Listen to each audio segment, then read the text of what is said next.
Un génie amoureux négligea son devoir. Maudite par Couvera, déchu de son pouvoir, pour une année entière il perdit sa compagne. Ah, sentence cruelle, au pied de ta montagne, ô Rama, dans les bois où, sous les verts arceaux, cita de son bain pur sanctifiait les eaux, depuis 8 mois banni loin de celle qu'il aime, l'exilé languissait, et déjà de lui-même sur son bras amaigri descendait l'anneau d'or. Lorsqu'un nuage épais, pareil en son essor à l'éléphant qui joue et court tête baissée, du mont soudain couvert tint la cime embrassée. Et voyant s'arrêter la nue, espoir des fleurs, il se prit à rêver, les yeux gonflés de pleurs. La vague émotion dont la brume est remplie invite l'heureux même à la mélancolie. Comment l'infortuné si déroberait-il, lui qui songe aux baisers interdits par l'exil? Pour celle qui gémit dans sa demeure vide, il craint les longs ennuis de la saison humide. Ah, si comme la nuit il pouvait voyager, ou si par impossible, amoureux messager, le nuage en son nom voulait aller vers elle. Cet espoir lui sourit et joyeuse il appelle d'une joyeuse voix le céleste passant. Et des premières fleurs du Kudaja naissantes, il lui fait un bouquet, un don de bienvenue. Insensé, quel service attendre de la nue? Faite de brume et d'eau, de lumière et de vent, peut-elle compatir au malheur d'un vivant? Mais l'amant voit partout des oreilles ouvertes, il anime le monde, et des formes inertes se fait des confidents pour pleurer ses amours. L'exilé du nuage implora le secours. Je te connais, dit-il, fils d'une race aimée, ministre né du dieu de la fluide armée. Toi, si prompte à changer de forme et de chemin, écoute un malheureux chassé du lit d'hymen. Mieux vaut prier en vain une céleste essence qu'obtenir la pitié d'une ville puissance. Espoir des voyageurs lassés du poids du jour, vole vers Alaka, noble cité, séjour de ma belle et du dieu dont l'arête nous sépare. C'est la ville où Shiva, qui du croissant se pare, plane sur les jardins alentour des palais, que de son front d'argent blanchissent les reflets. Nuage quand le vent apporte sur ses ailes, l'espérance et la vie entrent au cœur des belles, qui sur leur front sans art relevaient leurs cheveux, et les absents par toi sont rendus à leurs vœux. Qui donc jouait d'un maître impérieux? Ah, puisse tout autre que moi-même ignorer ce supplice, te verrait sans se plaindre et sans t'entretenir de celle qui vit seule avec son souvenir. Gaiement, gaiement conduite par les brises bénignes, puissante fécondateur tu montes, et les cygnes en guirlande groupés t'admirent dans les cieux. À ta gauche gazouille un oiseau gracieux. Frère, tu la verras, si j'en crois ce présage, comptant les jours sans doute et mourante du veuvage, pleurante son maître unique exilé de ses bras. Toi, libre voyageur, tu la consoleras, car le regret abat le tendre cœur des femmes, la nuit ferme les fleurs et l'absence les âmes. Empressés à ta voix, qui fait sortir du sol les champignons coiffés d'un épais parasol, fier de te suivre au pied des monts où prend sa source le frais lac Manassa, les flamands pour leur course arrachent au lotus ses bourgeons les plus verts. Tu vas fuir pour longtemps ces monts qui te sont chers, où Rama de ses pieds laissa la marque sainte. Sur leur sein arrondi qu'a pressé ton étreinte, toi qui donnes les eaux, verse de tièdes pleurs, et porte où je t'ai dit le cri de mes douleurs. Oui, d'une oreille avide aspire mes paroles. La face vers le nord, il faut que tu t'envoles, tantôt calmant ta soif dans la vapeur des eaux, que des frais nichulas ombragent les rameaux, ou posantes sur les monts tes pieds là du voyage. Est-ce le hôte d'un pic emporté par l'orage, diront à leurs époux, non sans naïf émoi, les déesses de l'air levant les yeux vers toi? Tu sauras dérober tes membres impalpables aux chocs prodigieux des trompes formidables, épouvantails béantes qu'aux limites des airs dressent les éléphants gardiens de l'univers. Lancés du haut des monts en gerbes radieuses, comme un rayonnement de pierres précieuses, sur tes flancs azurés, les traits d'Indra pleuveront. Tel Vishnu, Dieu pasteur, étale sur son front la dépouille d'un pan, chatoyante diadème, tel tu revêtiras une splendeur suprême. Partout dans les hameaux, des femmes dont les yeux sans jouer du sourcil brillent d'un feu joyeux, te buvant du regard diront gloire à ton onde qui transforme en moisson notre sueur féconde. Mais là, par les vapeurs suaves que le sol sous la charrue exhale, attarde un peu ton vol. Mais vers l'Amrakota que le soleil calcine, sans t'écarter du nord, à l'occident décline. Voyant ces bois épais reverdir sous tes eaux, le mont sur ses sommets t'offre un lit de repos. Si l'humble toit du pauvre, avec reconnaissance, d'un ancien bienfaiteur accueille la présence, un grand fera-t-il moins? Si errait-il à ce monde de repousser l'éclat dont tu revais son front? Pour le récompenser, brillante chevelure rehausse le manteau de fruits et de verdure qui projette à ses pieds tant d'ombre et de fraîcheur que son sommet d'azur noyé dans ta blancheur, digne d'être admiré par la troupe immortelle, prenne l'aspect charmante d'une plaine mamelle. Une heure en ce bois, cher aux femmes des bergers, épanche le trop bien de tes flancs allégés. Puis gagne les vallons où brille, vagabonde, au pied du Vindhya qui divise son onde, la Reva, dont les flots semblent des diamants. Ainsi, marque d'honneur, de riches ornements, resplendissent au dos des éléphants superbes. Ton trésor est tari, descend parmi les gerbes de lauriers roses en fleurs qui retardent son cours, aspirant la fraîcheur, comme au temps des amours, la femelle poursuit l'âcre odeur que dégage l'excroissance du front de l'éléphant sauvage. Marche, opposant au vent ton liquide fardeau, vide il te maîtrisait, mais plein et chargé d'eau, tu pourras à loisir voir le bouton qui s'ouvre, et la poussière d'or dont le nid passe couvre, lorsqu'à demi dressé, secouant le pollen, son pistil sort des fleurs et réclame l'hymen. Dans les bois desséchés que ton vol désaltère, enivrés des parfums exhalés par la terre, aux rives des ruisseaux bordés de candalis, volera devant toi les seins des Bengalis. Les demi-dieux de l'air regardent envoler se rassembler la grue et les troupes ailées, boire les gouttes d'eau qui tombent de tes flancs. Les nains faisant leurs bras, par des baisers tremblants, témoignent leur terreur au bruit de ton tonnerre, et ce peuple des cieux t'implore et te vénère. Ami, que de retard je redoute pour toi.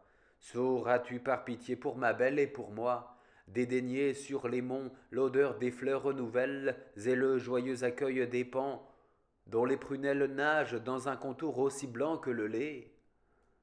Aux champs d'azarniens où le cygne se plaît, les fruits mûrs du laurier bleuissent la verdure, l'épineux kétaka d'une claire bordure surmonte chaque haie, et les nids des oiseaux animent de leur chant le figuier des amours.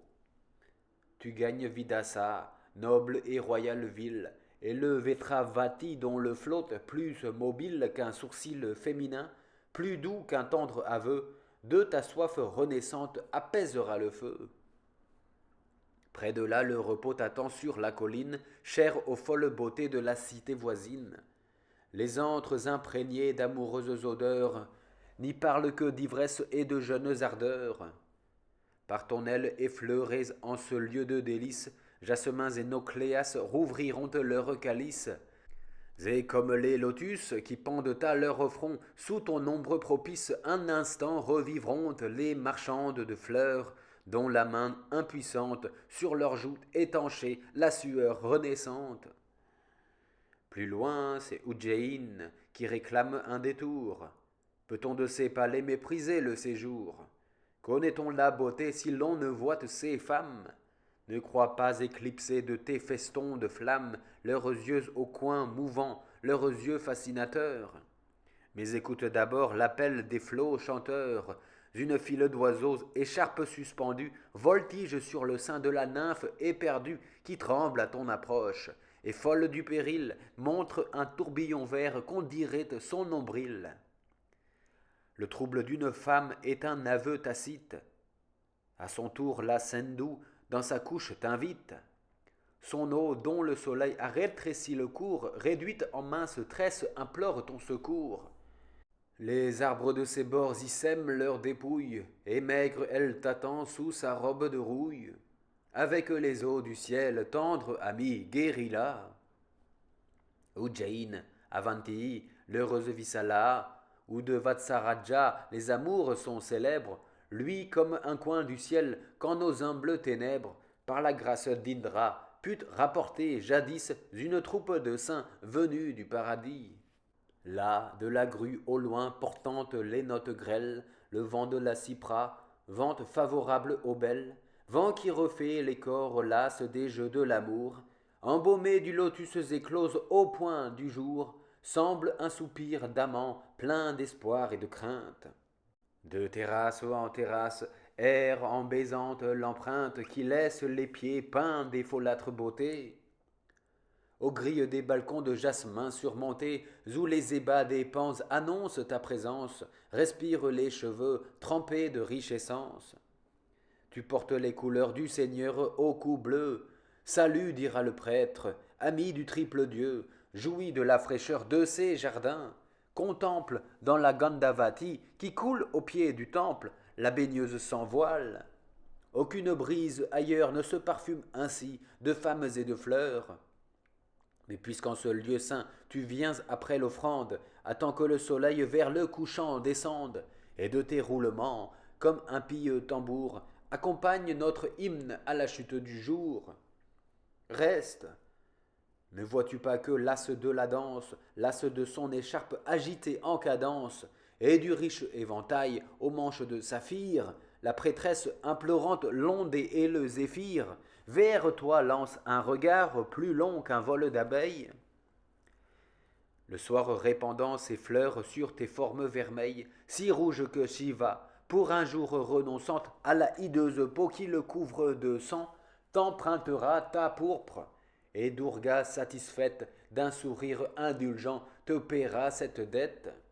Cesse de t'appuyer au bras de la forêt, épaisseur qu'une aiguille à peine percerait, la nuit tend son rideau, que tes discrètes flammes guident au rendez-vous le pas furtif des femmes.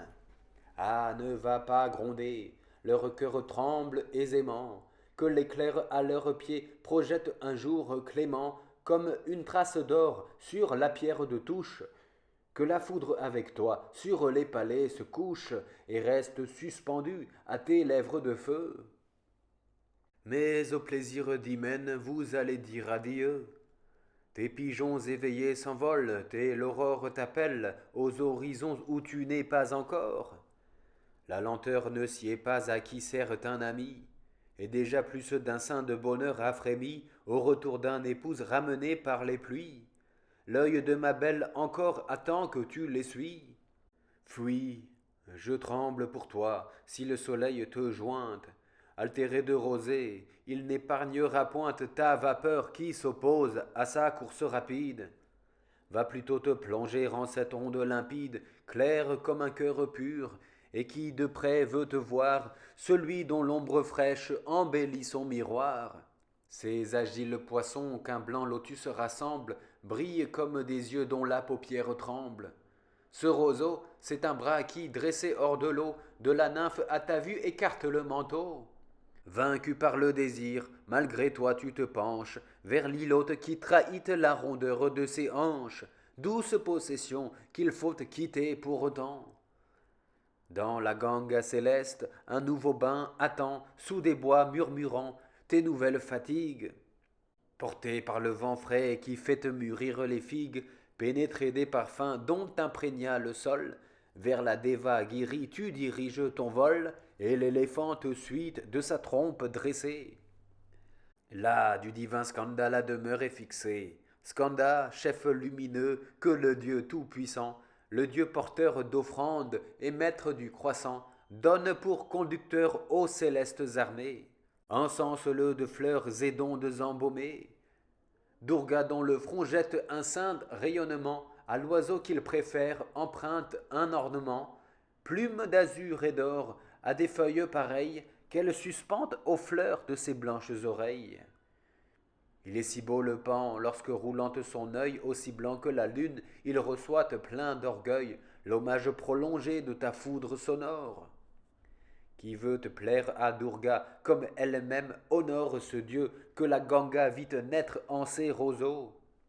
Viens encore par respect t'incliner sur ses eaux, dont de Rantideva, fleuve du sacrifice, jaillit des flancs ouverts de la sainte génisse.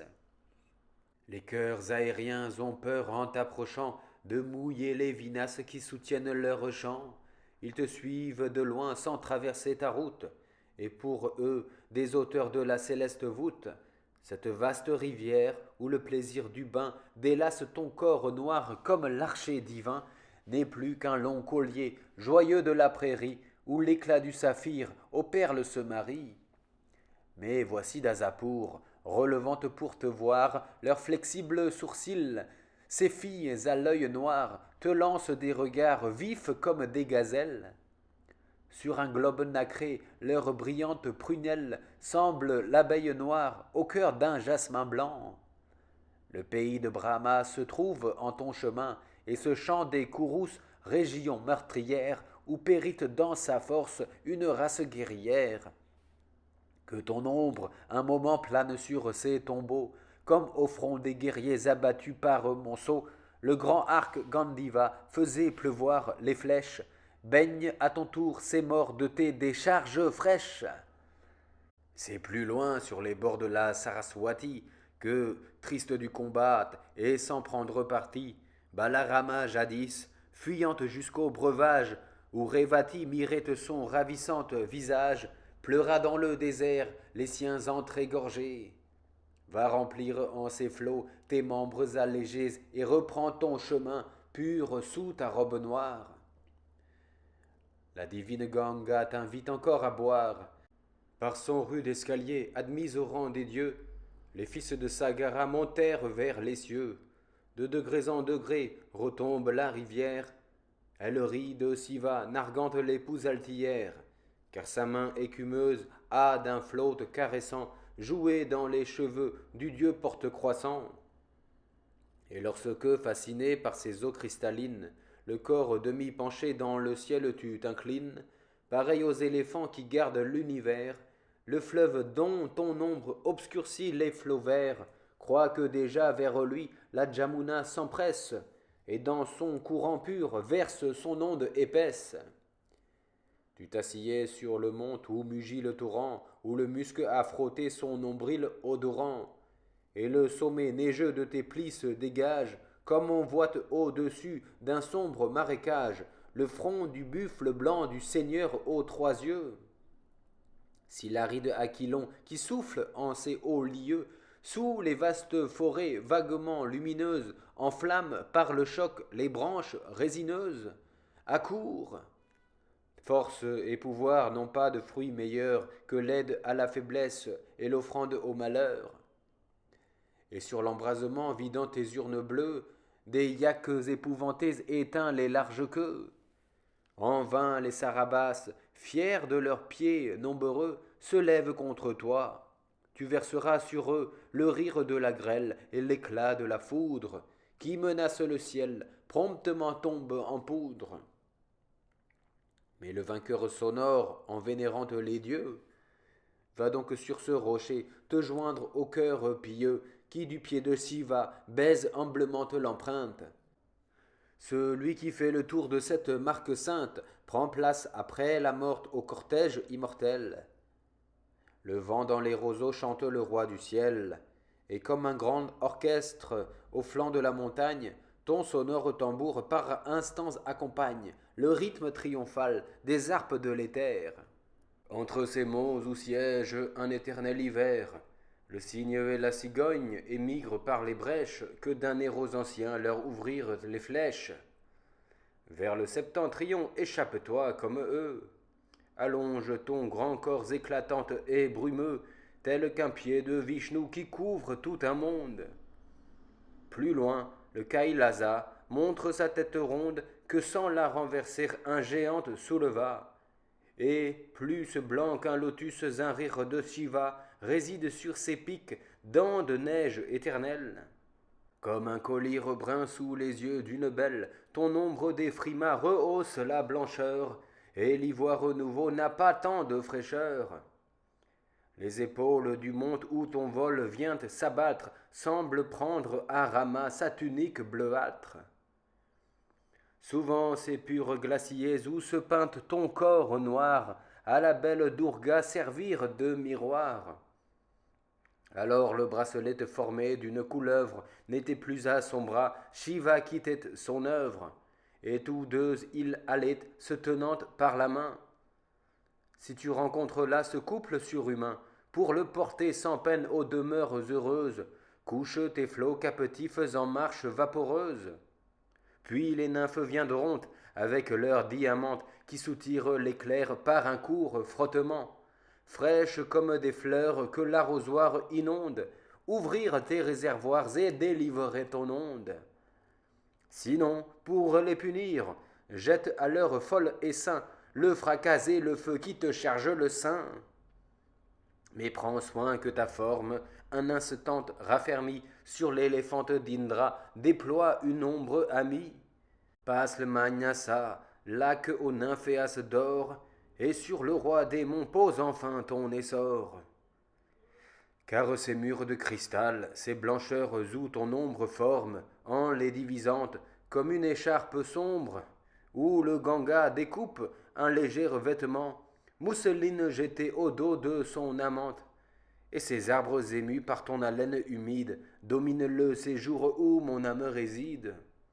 Alaka, dont le front porte un mouvant fardeau de brouillards orageux rayés de gouttes d'eau, telle une femme assemble en mille et mille boucles ses cheveux constellés de réseaux d'escarboucles. Alaka, par ses chants, ses danses, ses tambours, arrachant des échos à tes roulements sourds. Sur son pavé d'opale et ses murailles peintes, de ton arc diapré réfléchissantes les teintes, et qui jusque aux cieux t'arrivalent en grandeur, ose de ses palais élever la splendeur.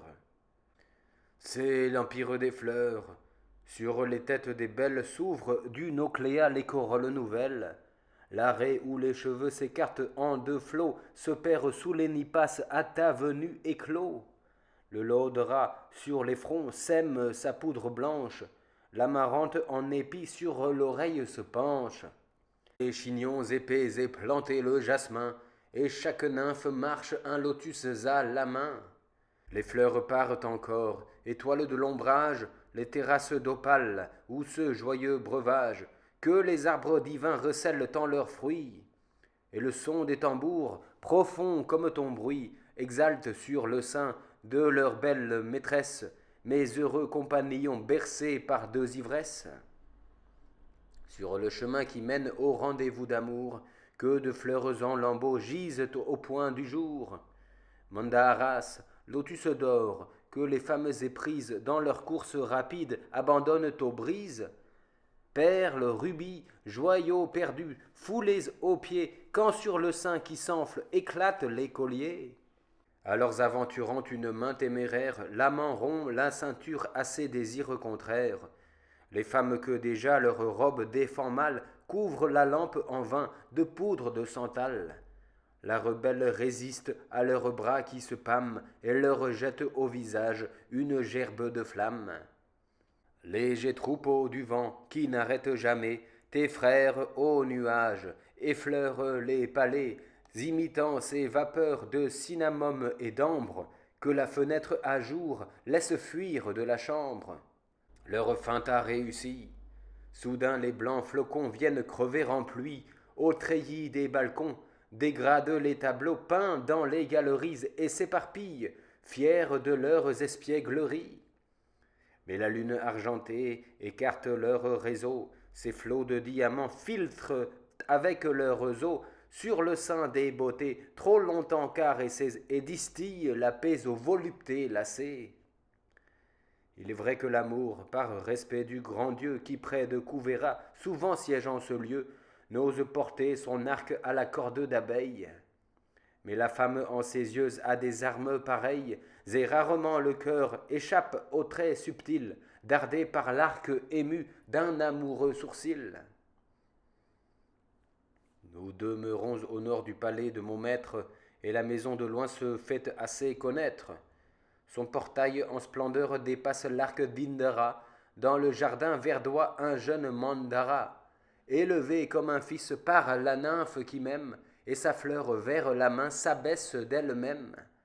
Les tendres lotus d'or aux tiges de lapis, sur mon limpide étang, font un riant tapis bordé d'un escalier aux marches d'émeraude.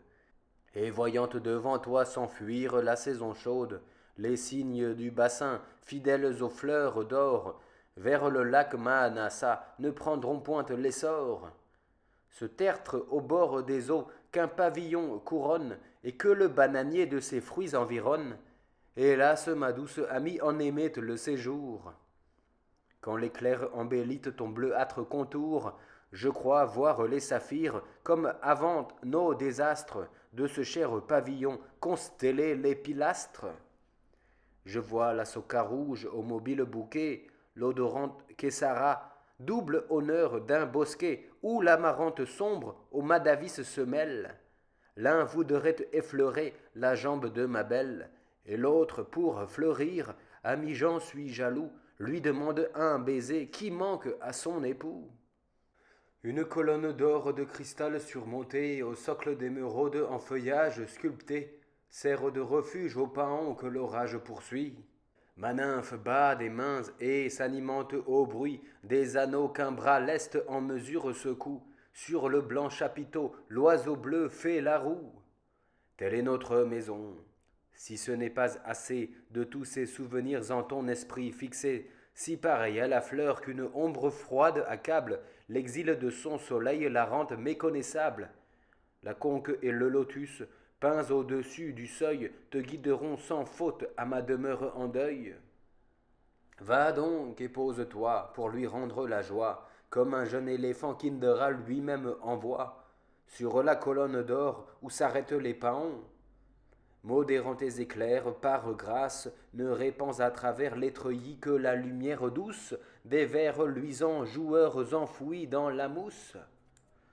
Regarde, œil de gazelle et dents de blanc jasmin, lèvres où la vimba distille son carmin. Nombril profond, flanc large, ondoyante, taille fine, pliante sous les trésors d'une riche poitrine, épanouissement de la jeunesse en fleurs, pur chef-d'œuvre sorti des mains du Créateur. C'est elle la moitié de mon cœur solitaire. Le chagrin la dévore et la beauté s'altère comme l'éclate d'un lys que le givre a brûlé. Elle est silencieuse et songe à l'exiler, tel un cygne absent l'accompagne et muette. Sous le fardeau des jours, elle penche la tête. Les soupirs de sa lèvre ont flétri les couleurs et couvrant à demi ses yeux gonflés de pleurs, ses cheveux dénoués tombent sur son visage, plus pâle que la lune au milieu d'un nuage. Elle trace parfois mon profil amaigri, tel que l'a fait l'absence, et mon jet favori semble me reconnaître et gémit dans sa cage. Oui, dit-elle, c'est lui, pauvre être au doux langage. Ou bien pour honorer ton retour pluvieux, elle offre un sacrifice et me réclame aux dieux. Veut-elle célébrer mes aïeux et ma gloire?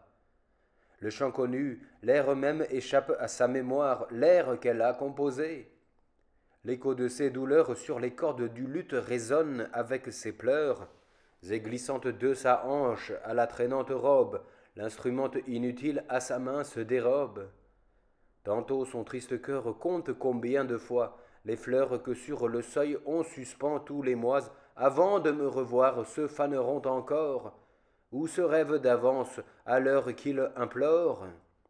Consolation vaine, illusion d'amour, qui sans changer le terme au moins remplit le jour.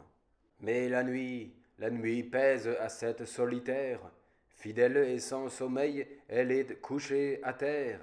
Sur sa fenêtre assis, prête à la consoler, tu l'admires cruelle avant de lui parler.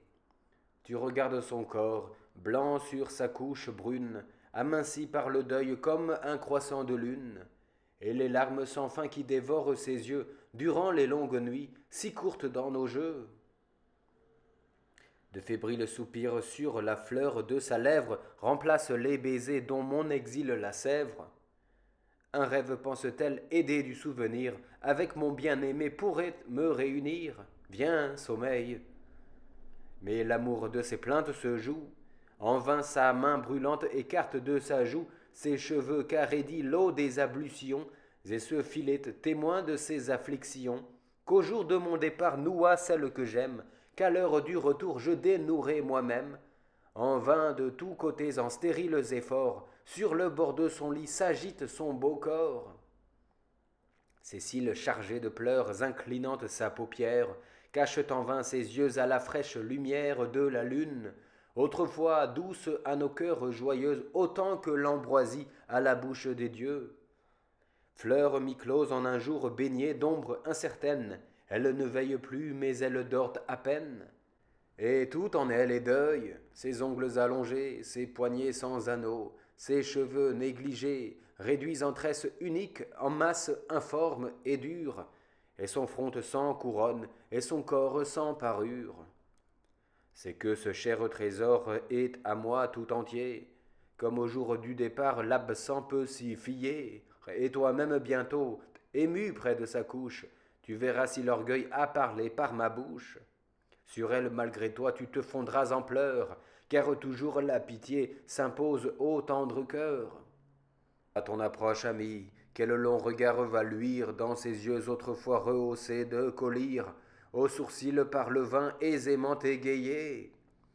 Timides aujourd'hui, dans les cheveux noyés, ils scintillent encore. Ainsi le lotus tremble sous les jeux des poissons que son abri rassemble. Sa cuisse a tressailli, c'est un présage heureuse. Ô beaux flancs où jouaient mes ongles amoureuses, au risque d'y laisser une marque azurée. Chair d'ambre au tissu fin comme une fleur colorée, mon exil d'ornement prive votre contour, et vos réseaux de perles attendent mon retour. Ah, nuage, elle dort, attends un peu de grâce, peut-être qu'à cette heure en rêve je l'embrasse. Garde que sans pitié ton brusque roulement arrache de son cou l'ombre de son amant. Qui voudrait du jasmin détacher la liane? Que de tes eaux d'abord un frais réveil émane, et quand ses yeux ouverts seront pareils aux fleurs dont l'humide matin ravive les couleurs, que ta voix rude alors franchisse la fenêtre, et sur l'éclair porté en son âme pénètre. Ô toi qui n'es pas veuve, écoute, et vois en moi l'ami que ton épouse a député vers toi. Reconnais, diras-tu, celui qui chaque année ramène les absents au lit de l'hyménée. Quand sur la route au loin le voyageur m'entend, il se hâte et revient sur un front qui l'attend, dénouer à loisir une tresse captive.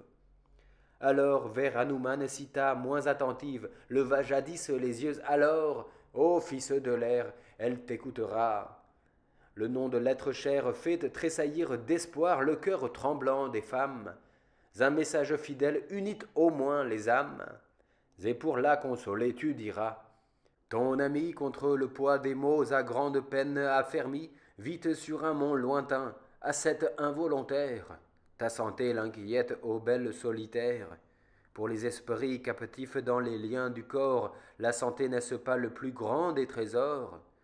Vers toi de son exil trompante la loi cruelle, l'imagination la porte sur son aile, et joint ses longs soupirs à tes sombres douleurs. Sa plainte à ton angoisse, à tes larmes ses pleurs. Dévoré de regrets, d'une brûlante lèvre, il croit baiser ton corps amaigri par la fièvre. Toujours vers toi penché jadis, le moindre mot qu'il eût pu devant tous, certes dire tout haut, lui servait de prétexte à frôler ton visage.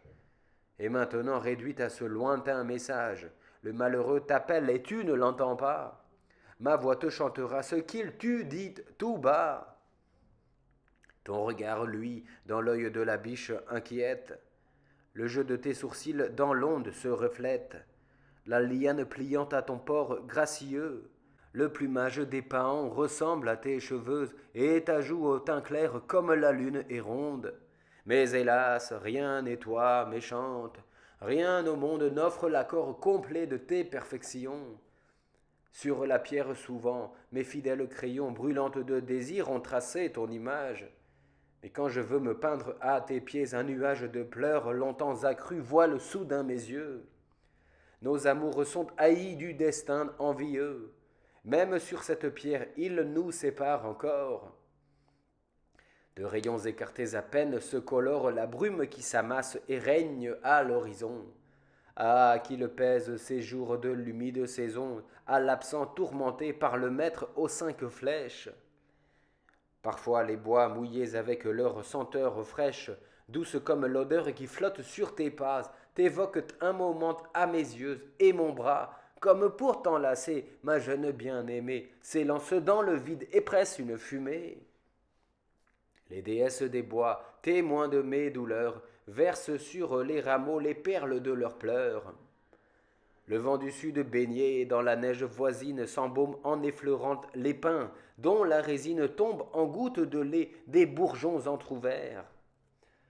Moi je respire en lui des arômes plus chers, il vient du sud me dis-je, et peut-être, ô ma reine, a-t-il pris en passant un peu de ton haleine? Hélas, des lentes nuits commandent hâter le cours, et changer en fraîcheur le poids brûlant des jours. Belle aux yeux scintillants, je rêve l'impossible. Le regret me dévore, et le temps impassible laisse mon âme en proie à mes chagrins cuisants. Mais à force d'espoir, j'échappe aux maux présents. Comme moi, cœur fidèle, en ce cruel divorce, à la réflexion demande un peu de force. Quel être dans ce monde a reçu du destin le bonheur sans limite ou le malheur sans fin? Il faut qu'en son retour la roue infatigable relève incessamment ce que sa chute accable. Il faut que se levant de sa peau de dragon, Vishnu ramène enfin l'heureux jour du pardon. À nos désirs accrus par l'absence, l'automne promet ces blanches nuits où la lune rayonne. Laisse les yeux fermés s'enfuir ces 4 mois. Sur la couche d'hymen, alors comme autrefois réveillée en sursaut par de tendres alarmes, pleurante presque et bientôt souriante dans tes larmes. Longtemps interrogée en vain, tu me diras, ô jalouse en cachant ton front entre mes bras, on vous voyait en rêve auprès d'une autre belle. À cet envoi du cœur reconnais-moi fidèle, ô ma nymphe aux yeux noirs, sourde aux soupçons menteurs, ne va pas écouter mes calomniateurs. Si tant est que l'amour, faute de jouissance, puisse, comme on le dit, décroître dans l'absence, promptement relevé par un gage certain, fort comme une montagne, il brave le destin. Eh bien, cher messager, l'alliance est conclue. Ami, toute promesse est ici superflue. On sait qu'à tes amis jamais tu ne manquas. Imploré par les fleurs, tu ne leur parles pas, mais tu combles leurs vœux en leur donnant ton onde. Il est beau qu'au désir le bienfait seul réponde. Vole, ô consolateur, garant de mon amour, vers ce cœur qui gémit de mon lointain retour. Pour la première fois je quittai ma compagne, comprends-tu nos douleurs? Puis, fuyant la montagne, que fendit le taureau du Seigneur aux 3 yeux, chargé par elle aussi d'un envoi précieux, reviens à l'aube ici trempé de ta rosée, les fleurs de ce jasmin et ma vie épuisée. Après ce digne hommage offert à l'amitié, ou du moins cet effort d'une tendre pitié, puisses-tu, riche d'oses et de formes sans nombre, à ton gré sur les champs, développer ton ombre, et plus heureux que moi, ne pas voir un seul jour la foudre ta moitié ravie à ton amour. Ainsi parla l'épouse exilée, le nuage à la nymphe éplorée apporta le message. Couvera l'entendit et, touché dans son cœur, oubliant à la fois la faute et la rigueur, réunit les amants et de joie éternelle entoura les beaux jours de ce couple fidèle.